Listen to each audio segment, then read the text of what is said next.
Chers fidèles, d'avoir quelques annonces. Aujourd'hui, le 6e dimanche après la Pentecôte.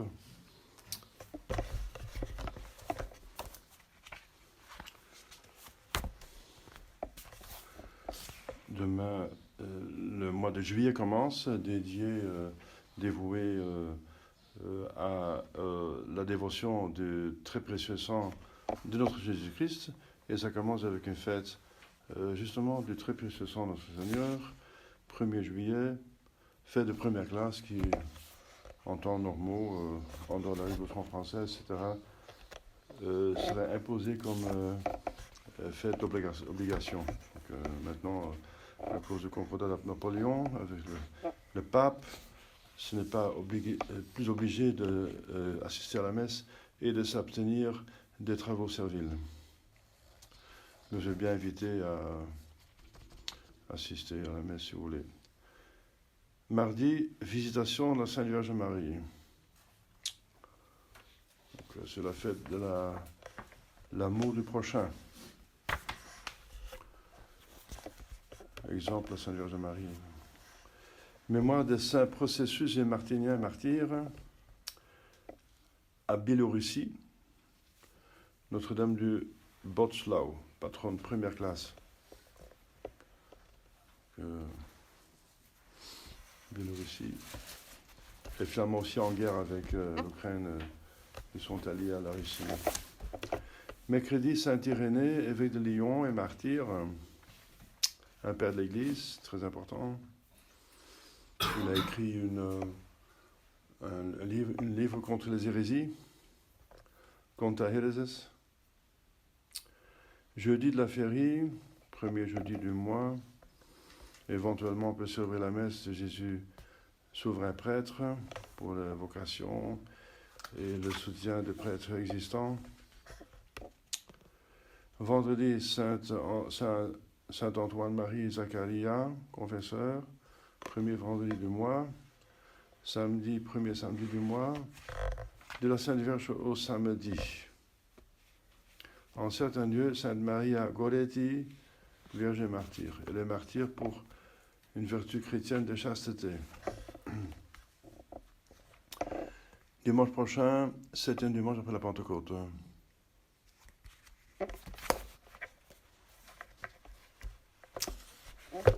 Au nom du Père et du Fils et du Saint-Esprit, ainsi soit-il. Chers fidèles, c'est le récit de la multiplication des pains, des poissons, ce qui arrive la deuxième fois. La première fois, on donne le récit le 4e dimanche de Carême,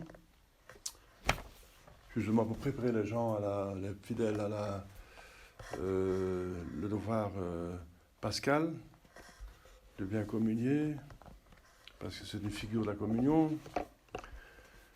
Et le deuxième, donc le premier se faisait effectivement aussi à la fête, juste avant Pâques, la Pâques juive, qui tombe sur le même, pas exactement le même jour, mais la même période que la nôtre, bien sûr, puisque l'ancienne Pâques, qui était la délivrance d'Israël du joug, n'est-ce pas, de la tyrannie de l'Égypte, est une figuration, n'est-ce pas, de notre Pâques, qui est une délivrance du joug du diable, n'est-ce pas, par les péchés originels, qui s'applique à nous par le baptême. Eh bien, la seconde fois que Jésus-Christ a multiplié les pains, ça tombe la Pentecôte, encore de l'Ancien Testament, qui est de même façon aussi une figure de notre Pentecôte. La Pentecôte de l'Ancien Testament, c'était après la délivrance de l'Égypte, qui sont allés au mont Sinaï et ont reçu les 10 tables de la loi. Donc c'est Dieu qui leur donne un don extraordinaire, le peuple choisi, pour recevoir les détails de la morale. Une révélation, surtout concernant la morale, ce qu'il faut faire, ce qu'il ne faut pas faire. Préparation à la venue du Sauveur, parce qu'ils vont se rendre compte que c'est très difficile à tenir tout la volonté de Dieu. Donc on a besoin d'une aide spéciale. Donc ça montre, ça confronte les fidèles avec la nécessité du Sauveur. Que nous avons, après le péché originel, une intelligence obscurcie. On ne sait pas très bien ce que Dieu veut. À peu près, oui, on a tous une conscience, mais pas vraiment exactement. Et ensuite, la volonté est affaiblie, bien sûr, et tournée vers le mal, c'est la concupiscence.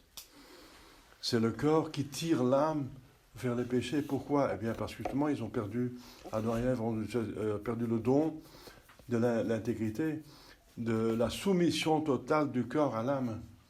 Il fallait un don spécial pour que le corps, qui est infiniment éloigné de l'âme, comme la matière est éloignée de l'esprit, ça n'a rien à voir l'un avec l'autre, sauf que l'esprit infini est la cause de la matière, le créateur, mais ce sont deux contraires, parce que ce qui est spirituel, c'est ce qui n'est pas matériel, ce qui est matériel, c'est ce qui n'est pas spirituel. Donc leurs définitions contiennent la négation de l'autre, donc ce sont deux contraires. Alors, pour réunir cela, n'est-ce pas, deux contraires, dans une unité harmonieuse, il faut bien une toute puissance, hein, c'est Dieu seul qui peut le faire. C'est la merveille de l'homme. Mais encore, n'est-ce pas, il faut tout un appareil, n'est-ce pas, pour que cette union se fasse. Et à cette union appartenait justement que la matière est soumise à l'esprit, que le corps est soumis à l'âme.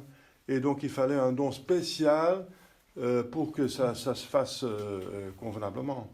Parce que de nature, le corps voulait autre chose que l'âme. Et c'est ce don-là que Adam et Ève ont perdu.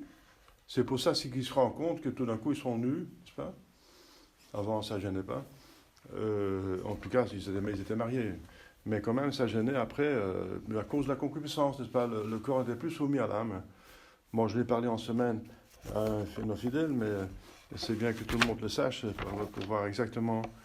Donc, on avait besoin de la grâce. Donc, pour revenir ici à la multiplication des pains, n'est-ce pas, c'est une seconde multiplication. Ce sont 7 pains et quelques poissons. La première, c'était 5 pains et 2 poissons. Enfin, ça revient un peu plus au même. Quoique le 7, disent le Père de l'Église, ça montre, ça pointe, ça préfigure les 7 sacrements, qui sont des moyens de grâce, comme le pain, la nourriture, et pour notre corps, une grâce, un don, n'est-ce pas, nécessaire pour développer la vie. Donc il y a un symbolisme avec les 5 et les poissons, les 5 pains et les poissons. Et ça se faisait à la Pentecôte, justement, l'Ancien Testament, qui était aussi Mont Sinaï, et qui était aussi effectivement 50 jours après la délivrance de l'Égypte, comme chez nous. Donc 50 jours après la Pâque, c'est la Pentecôte, comme 50 jours avant la Pâque, c'est la Septuagésime. Donc, vous avez vu l'équilibre.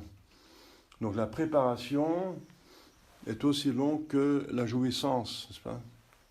C'est encore un symbolisme que autant qu'on mérite, autant qu'on jouit, n'est-ce pas ? Donc, c'est entre parenthèses. Donc, c'est 50 jours Pente. Pentecost vient de Pente, ça veut dire 50 en grec, justement. De là vient le mot Pentecôte. Donc, c'est 50 jours après la Pâque.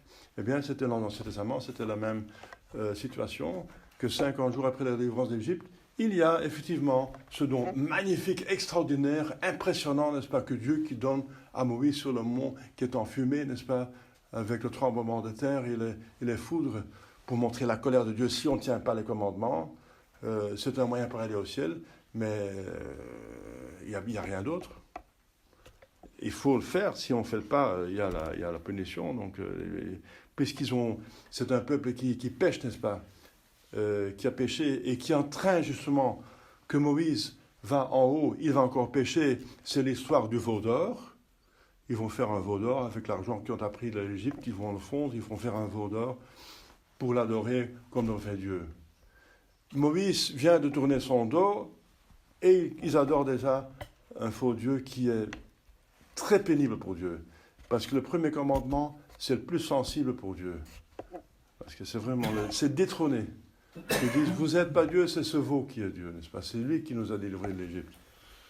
C'est horrible, n'est-ce pas ? Alors, C'est pour ça que vous connaissez l'histoire que Moïse, quand il voit ça, il casse les 10 commandements. Vous n'êtes pas digne de recevoir. Alors ils se convertissent, il y en a qui sont punis, même avec la mort. C'est la terre qui s'ouvre, ils se tombent dans l'enfer.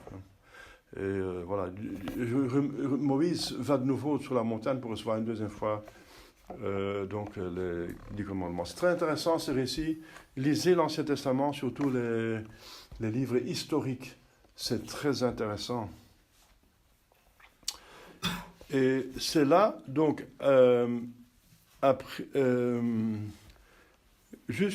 qu'après la Pentecôte, donc l'Ancien Testament, notre Seigneur fait cet deuxième miracle. Pourquoi? Mais pour montrer justement que la Pâque et la Pentecôte, et surtout celle du Nouveau Testament, parce que l'ancienne figure la nouvelle, elle est justement source donatrice de grâce. De grâce, de nourriture, comme je viens de dire, de l'âme. Dans le premier miracle, c'était surtout pour montrer l'Eucharistie, en vue de le devoir de la Pâque, de confesser et de recevoir la communion. Le deuxième, c'est pour tous les sacrements et les 7 dons de Saint-Esprit, 7 pains, 7 dons de Saint-Esprit, qui sont assez forts pour tout faire. Parce que ces 7 pains sont capables de nourrir toute une foule, n'est-ce pas, de milliers de personnes qui ont suivi notre Seigneur Jésus-Christ, qui sont dignes. Tout le bas, ça veut dire une multitude de gens, multa, grande multitude, et cette combinaison. Et ils étaient avec Jésus, ils n'avaient rien pour manger. Alors, j'ai dit ça l'année dernière, les années d'avant, que c'est admirable, ce sont des personnes de bonne volonté. C'est dommage, n'est-ce pas, qu'ils ont après refusé Jésus-Christ, notre Seigneur, sinon que ce sont encore les 8000 Juifs qui se sont convertis à la Pentecôte. Il y en a certainement parmi eux, parce qu'ils sont très bien disposés, n'est-ce pas? Ils suivent notre Seigneur pour entendre sa doctrine. Ils veulent savoir ce que Dieu veut d'eux. Ils veulent savoir comment aller au ciel. Ils veulent savoir ce qu'il faut faire pour aller au ciel et comment se comporter entre nous et avec Dieu, n'est-ce pas? C'est justement la révélation de notre Seigneur Jésus-Christ. C'est la religion, n'est-ce pas? Et ils sont prêts à le suivre 3 jours dans le désert avec hommes, femmes, enfants, et ils n'ont rien à manger. Et la seule nourriture qu'ils ont, c'est quelqu'un qui a 7 pains et quelqu'un d'autre qui a quelques poissons, pour des milliers de personnes. Donc ils font confiance à notre Jésus-Christ. Bien sûr, ils ont encore la mémoire qu'il a multiplié les pains, donc il fait la deuxième fois. Alors c'est dommage que les apôtres ont si peu de foi, n'est-ce pas, qu'ils disent... ils disent oui, est-ce qu'il n'y a rien à manger, non Seigneur? Parce qu'ils veulent les mettre à l'épreuve. Ils disent oui, il y a 7 pains. Mais ce n'est pas un problème, n'est-ce pas? Parce qu'ils ont encore la mémoire que notre Seigneur était capable de multiplier les pains. Pour justement nourrir cette foule, parce qu'il a miséricorde, n'est-ce pas? Quand on aime Jésus, quand on veut faire la volonté de Dieu, Dieu est bon avec nous, n'est-ce pas? Même si on est pécheur, il est bon, mais en vue de la conversion. Mais ici, c'est pour nous entretenir, même dans les besoins matériels. Miserio supertur mam. Ça veut dire, j'ai pitié de cette multitude de gens qui m'ont suivi ici dans le désert pour écouter la doctrine de mon Père, n'est-ce pas? Donc Jésus les aime parce qu'ils sont de bonne volonté, ce sont des gens qui sont prêts finalement plus tard à être baptisés finalement. Et alors, Jésus fait ce miracle. Donc il prouve une xème fois qu'il est Dieu, n'est-ce pas, qu'il est le Messie, et il prépare déjà les gens à la compréhension de ce qui va se passer après. Ça va dire les 7 dons, 7 pains, 7 dons de Saint-Esprit, qui renforcent les 7 sacrements. Et les 7 vertus, 3 théologales, 4 cardinales, vous savez ça du catéchisme, n'est-ce pas? Alors pour nous, c'est une invitation à suivre Jésus. Suivre Jésus, spirituellement surtout, mais maintenant aussi physique, à cause du manque de prêtres vaillamment ordonnés qui tiennent la doctrine convenable. Il faut se déplacer physiquement, n'est-ce pas? Et vous avez la chance que vous n'avez pas très loin, mais il y a des personnes qui doivent aller très loin, n'est-ce pas? Parfois faire des milliers de kilomètres pour avoir un prêtre de temps en temps. Et ils prennent souvent l'avion, ça dépend de la région où vous habitez, n'est-ce pas? Alors, suivre Jésus, surtout spirituellement, ça veut dire suivre sa doctrine, sa volonté, essayer de la connaître, étudier le catéchisme, écouter les sermons, écouter les instructions, et lire de bons livres. Consultez-moi si c'est un livre après le concile, s'il est bon à lire, n'est-ce pas? Parce que il y a la loi du livre qu'on oublie trop facilement, qu'on se sert d'Internet et des livres, et c'est absolument interdit, sous péché grave, n'est-ce pas? Parce que ça peut mettre la foi en danger de faire cela. On a seulement le droit de lire des livres et même des images, de voir des images qui sont approuvées par l'Église. Ça a été aboli par des papes donc mauvais, des mauvais papes, et les gens ont oublié cette loi. Mais justement, c'est justement la cause peut-être qu'il y a tellement d'hérésie et d'ignorance et d'erreurs qui circulent partout. Comment faut-il suivre Jésus? Bien courageusement, comme faisant de vrais sacrifices, comme des personnes qui ont quitté 3 jours leurs occupations, n'est-ce pas, pour écouter Jésus, jusqu'à la fatigue, la faim et la soif, constamment, non pas pendant quelques instants, mais pendant 3 jours, ça veut dire pour nous, finalement, toute la vie, seul celui qui persévère va se sauver. Donc finalement, la vertu la plus importante, bien sûr, on le sait, c'est l'amour de Dieu, c'est celle qui unit l'âme à Dieu. Mais l'amour est pour toujours.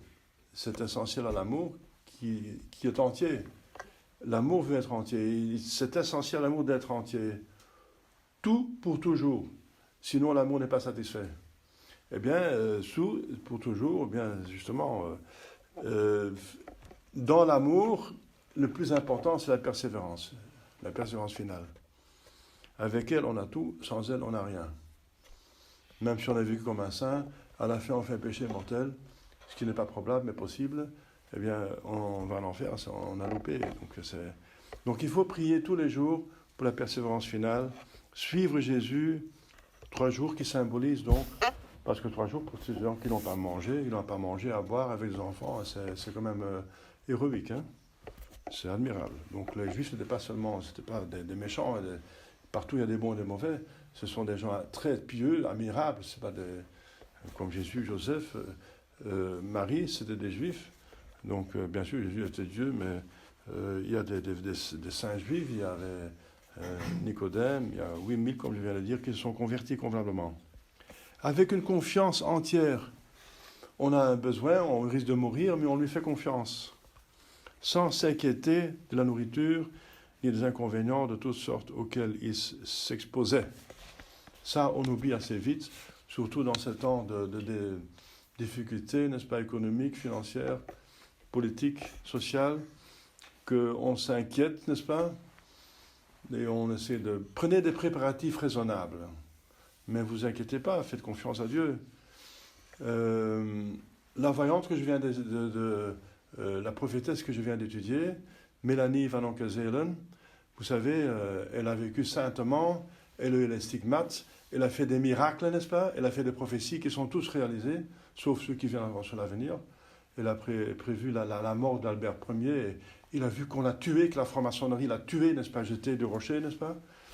Et on a cherché, on a trouvé qu'effectivement, c'était comme ça. Et aussi, elle a fait plusieurs. Vous savez que le prince héritier français, Louis de Bourbon, est allé la voir plusieurs fois et qu'il a prié pour lui et qu'il a été sauvé parce qu'il était naturalisé, il avait une naturalisation hollandaise à l'époque. Il ne pouvait pas exister en France parce que pour lui, être français, c'est une menace pour la République.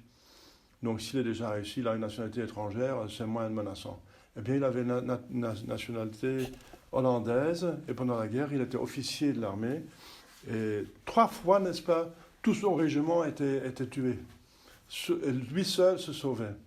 Et bien, parce que justement, Mélanie Onkveseel priait pour lui. Il allait la voir plusieurs fois pour lui demander explication sur son avenir, si on peut restaurer la royauté et la situation de la France. Et eh bien, elle a prié pour lui plusieurs fois. Elle a eu la bilocation. La nuit, son âme allait sortir de son corps et elle parcourait tout le monde entier. Elle voyait les peuples, l'état des peuples dans le péché grave. Elle avait des révélations sur le passé. C'est une sainte merveilleuse, n'est-ce pas? Une très simple femme, maigre. Elle est pauvre, elle travaillait jour et nuit. La nuit, elle travaillait encore pour nourrir ses enfants, parce que son mari était un ivrogne, n'est-ce pas? Scandaleux, il s'en allait avec l'héritage, et elle était là dans la pauvreté. Elle a vécu dans l'humilité, calomniée, persécutée, méconnue. Donc une très grande sainte, n'est-ce pas? Finalement, une très grande sainte, stigmatisée avec des preuves. Après sa mort, on a déterré son corps, il était intact. Elle avait la bouche ouverte comme pour avertir, comme si elle avertissait toujours, que ces avertissements perduraient. Elle avait prédit son corps ne se sera pas détérioré. Donc, chers fidèles, eh bien, elle donne la solution pour tous les problèmes. Elle dit, c'est très simple, c'est conversion, prière et pénitence. Conversion, prière et pénitence. Et bien sûr, vous allez chercher des lieux où c'est moins menaçant, comme Marie-Julie Vianney, qui la connaissait. Hein. Marie-Julie Vianney dirait, ah, la sainte belge, la sainte de la Belgique, elle connaissait Mélanie Van Onkveseel. Et Marie Van Onkveseel connaissait Marie-Julie Vianney, et disait la sainte de Blain, n'est-ce pas? Ils se connaissaient sans avoir vu mutuellement, parce qu'ils étaient en Dieu, ils se voyaient. Enfin, c'est ça, s'ils ont tellement d'intimité, ils ont la bilocation, ils sont prophétesses, elles peuvent voir des choses que nous, on ne peut pas voir. Eh bien, la solution, c'est conversion. Donc, faites un examen de conscience, convertissez-vous de vos péchés, n'est-ce pas, de vos vices. Prière, sans la prière, on ne peut rien faire, on a besoin de Dieu. Et pénitence, ça veut dire qu'il faut vraiment accepter la croix pour commencer, et ensuite faire la pénitence convenable, pour expier les péchés, ses propres et des autres, n'est-ce pas, pour apaiser la colère. Et elle disait, si on fait ça, n'est-ce pas, conversion, prière, pénitence, où qu'on soit, on sera protégé. On souffre bien sûr de la guerre. Et elle dit, ce sera tellement terrible, les Flandres, elle parle de les Flandres, parce que c'est des Flamandes, et les Flandres vont tellement être très très sévèrement punis à cause de leur grande foi politique, et catholique, du passé. De plus haut qu'on vote, de plus bas qu'on tombe, n'est-ce pas? Même chose pour la France. La France a beaucoup de grâce, et c'est la prophétie de Saint Rémy, elle sera plus punie que les autres à cause des grâces s'il y a des vies. Mais la France a un grand avenir parce que Dieu va encore utiliser la France pour rétablir l'Église et son règne dans l'avenir sans sait, n'est-ce pas? Donc, ce sont deux saintes qui ne sont pas connues. Pourquoi? Parce que la secte conciliaire les méprise. Elles n'ont pas été canonisées. En temps normaux, elles étaient canonisées, Léonie Van Onkveseel. C'est sûr. Elle a vécu humblement, n'est-ce pas? Elle a travaillé toute sa vie. Elle a refusé, parce que Louis de Bourbon voulait donner l'argent mensuel. Elle a refusé. Elle dit non, je suis bien dans ma pauvreté. Il voulait, alors je paye une robe. Non, parce qu'elle avait, non, cette robe va très bien. Elle a refusé. Alors c'est magnifique, n'est-ce pas? C'est édifiant. C'est certainement une sainte, n'est-ce pas? Voilà, on peut. Ce qui est dommage, c'est qu'elle n'est pas canonisée par l'Église. Ça se fera dans l'avenir, probablement. Je pense la même chose pour Marie-Julie Jahennet, que vous avez pour la France. Eh bien, ce sont des saints, n'est-ce pas, qui nous avertissent. Ils donnent la solution. Eh bien, la solution, c'est ça, n'est-ce pas, de conversion, prière, pénitence. Voilà. Donc, La Sainte Vierge ne dit pas autre chose à Fatima, et partout où elle apparaît. Voilà, donc suivre Jésus courageusement, constamment, avec une confiance entière. Et la récompense, n'est-ce pas, penser à la récompense. La récompense, c'est sur terre, on a la conscience apaisée, n'est-ce pas, on a la jouissance d'être ami avec Dieu, que Dieu est notre ami, notre Père. On est aidé dans la nécessité. Cherchez d'abord le royaume de Dieu, la volonté de Dieu, et tout le reste vous sera donné en surcroît. Donc, c'est une méditation sur la bonté de Dieu, les bienfaits temporels et spirituels, les bienfaits éternels, les plus importants. Voilà. Et aussi la manière de sanctifier nos repas, parce que c'est un repas que Jésus organise ici. Jésus